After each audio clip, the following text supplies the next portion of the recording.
A smart and healthy relationship with your spouse or partner. Have the two of you actually talked about where to draw the line when it comes to socializing on sites like Facebook and Twitter? You might want to. A recent study found 1 out of every 5 divorces or breakups are attributed to online chat sites.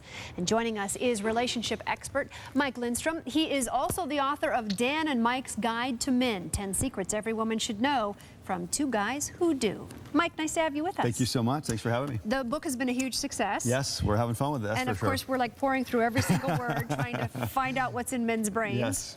You know, one of the things I think it's interesting when you're talking about social media is that it's such a one-on-one thing. It's you, the computer, and whoever else is out there. Yeah. So as a couple, you really don't talk too much about what's going on there. Yeah, and that's one of the biggest challenges with social media specifically, because not only is it's not the computer anymore, it's your phone. Right. So when you're sitting there with your spouse at a dinner or doing something, and they're always doing something over there, it makes you wonder, well, who are they talking to? Who are they talking to? You know, it's not work time. It's 7 o'clock. You know, we're supposed to be hanging out with the kids, and you know, everyone's been guilty of that, doing certain things after work. But when there's not trust in the relationship, or there's communication breakdown, or maybe you have a person who's jealous in the relationship, starts to raise that specter about who else is out there that you're communicating with. Yeah.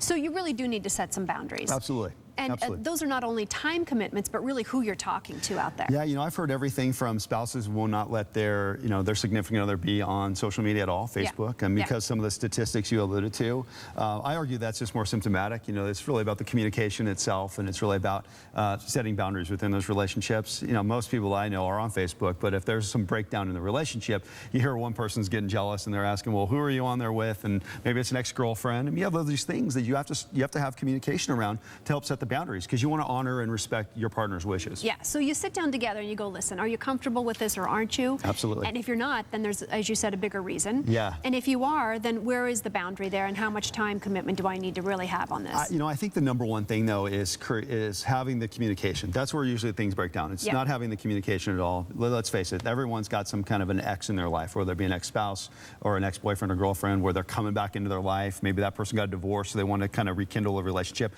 We see it all the time at our programs. So we do our Ask Dan and Mike events. So when you have that, you have to sit down and talk about what are you comfortable with, and you have to honor and respect that. And, you know, yeah, there may be some jealousy, or they may have some past references, but just setting the standard around how much time you're going to be on that, who are you going to be dealing with, and where is that trust going to be safe? Yeah. In the book, I like one of your chapters is called Sexpectations. Oh boy. And it is an oh boy chapter. Yeah. But it really kind of it opens up a can of worms on a lot of things that show you kind of a map of where things go wrong in a relationship. That's right, and that's why we took the word expectations and just kind of put a little flair on there with Sexpectations. Yeah. At our Ask events, Ask Dan and Mike events, this is probably the most common chapter that people ask about, and we tie it in with, we call it famous Chapter 5. Chapter 5 is our communication chapter, teaching women literally how to speak on these subjects. Yeah. We use an example of what we call a third-party story. It's one thing if you ask somebody directly how they feel. It's another way to ask, hey, I have a question. I was at work today, and I was talking to one of my friends, and this subject matter came up. So how do you feel about that? Yeah, how do you feel about that? So what you're using is you're taking the onus and the stress off of the direct communication and putting it through a third party, but opens up the dialogue. So that's where you can start talking about sexpectations. How often do we expect to have it? What does intimacy look like? So to start to create the sexpectations in the relationship. It's a great tool. Thank you for giving us that. Okay, so there was a person at work, and here's what they thought. Third party story, it works every time. Okay. Hey, you've got a great event coming up as well for people. Yes, we do. This Saturday, 4 o'clock to 7 o'clock, we do our Ask Dan and Mike event. It's great. It's a private event. It's limited to 30 women, and it's a free event. We have drinks and food. Ladies can come out and listen to what Dan and I have to say about these subject matters. And you can go to our website, www.askdanandmike.com, or you can go on your website, of course, and RSVP to our event. It's going to be in Scottsdale. All right. Scottsdale Resort and Conference Center. Very cool. So we're going to get inside the man's brain. Thank you for being with us. Thank you so much. We appreciate it. Appreciate it. Mike and his co-author, as we said, touring with their book. They're going to do this fun event, and you can ask them some questions. He does have just a couple of tickets left. It is an exclusive party, as he said, in Scottsdale at the Scottsdale Conference and Resort. So email them right now.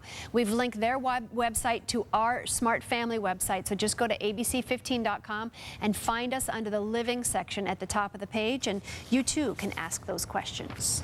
Yeah.